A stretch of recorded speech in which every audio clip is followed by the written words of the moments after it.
Hi, this is the next video in grinding reeds for retuning an entire harp. I have some equipment. These are magnifying glasses I bought for $1 at a discount store to protect my eyes. I have my Korg Chromatic tuner. I have an industrial razor blade. I have my chart of correct current pitches on each of these reeds. And then I have my grinding tool, which I use a Dremel tool with a conical stone.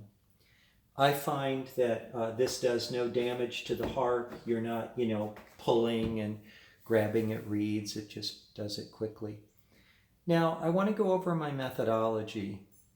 By the way, just some basics. When you adjust the pitch of reeds and you have to grind them, you need something under the reed to stabilize it, and I use an industrial razor blade. So you can see that the blade's just under the reed, and that way I can apply pressure to it and I won't scratch anything like the reed plate or anything, and it just gives me a stable platform to work on. And the razor blade's good because it's steel, it's harder than the reed, and it's thin and it's sharp, so I can get it under there. Again, when you adjust the pitch of a reed, you want to do so slowly and keep testing it. And when you take off material from the tip of the reed, okay, the free end, the one that vibrates, okay, when you take off material there, the pitch gets higher. And when you come down and you take material off the center portion or towards the back, then you make the pitch go a little bit lower. So you could say high up on the reed makes it higher, low down on the reed makes it lower, but you don't grind way down here. You tend to grind more in the center. Okay, another thing I'm going to do is I'm going to record. I do it in taps, tap, tap, tap with the grinder.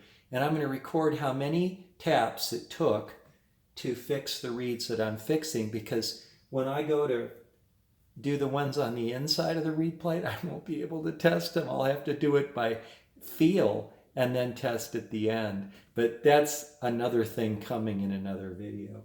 So let's go ahead and take a look at the chart. Now, according to the chart, and you always want to go slow. If I kind of hold the harmonica, of course you've got to have the reed plate cover off to work on those, and I leave them right in the harp so I can play them. I'll get these dead on easy. So what have I got? Okay, now on hole 1 and accessing the top, where the slide's out, it says on this harp that they are both okay, which means they're dead on at 443.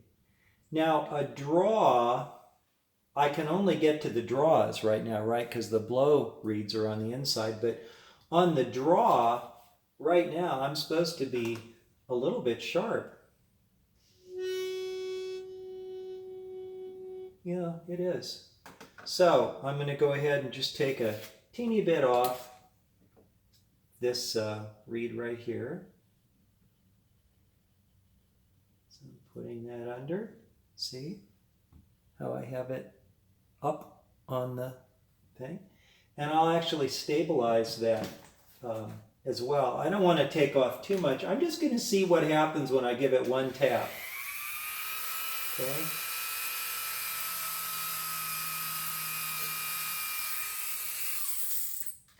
That's one tap. Okay, so I know I've done one. I'm going to just mark that I've done one. Let's see how much difference it made. Okay. Push the slide in, grab our tuner.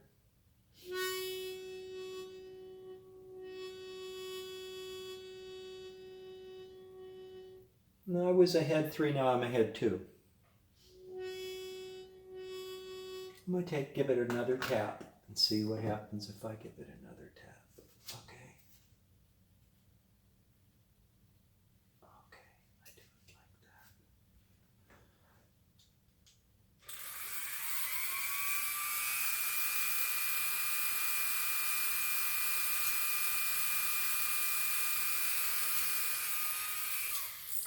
That was 3 taps total.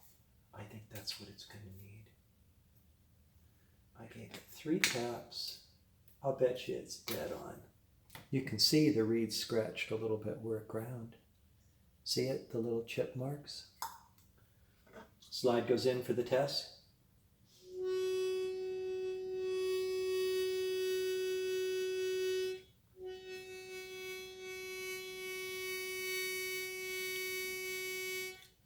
Just about dead on. I'll call that a pass. Now, have you noticed how slow I'm going? I mean, by the way, I'm going to tap these with purple. And I mark them with purple. Okay, why? So I'll know, hey, you did that read. I might get lost. But I've got all kinds of systems that are safety systems. Safety and this form, taking my time, looking at the harp, using this, testing it again, teeny little bit of grinding, not a whole lot, and this is the way this work is done. You can always do more, but you can't. You don't want to take it in the wrong direction, and you certainly don't want to be working on the wrong reed. So you can see how methodical and how slow and carefully thought out this work is to get a professional result and to have it right. And so I was looking, did I have the hole in the right place? Okay, I'm supposed to be working with the hole open at the top. That's what the drawing says. And I'm supposed to be drawing, and then I was careful with how I drew my breath, so it was, very even. My tongue low in the mouth and a little bit of air loss out the side, so it's an even airflow. I enjoy doing this, but you definitely need to be concentrating, and you need to go slow. Go slow and take your time, and, use all these methods. They'll work real well for you. We're going to keep going with the series.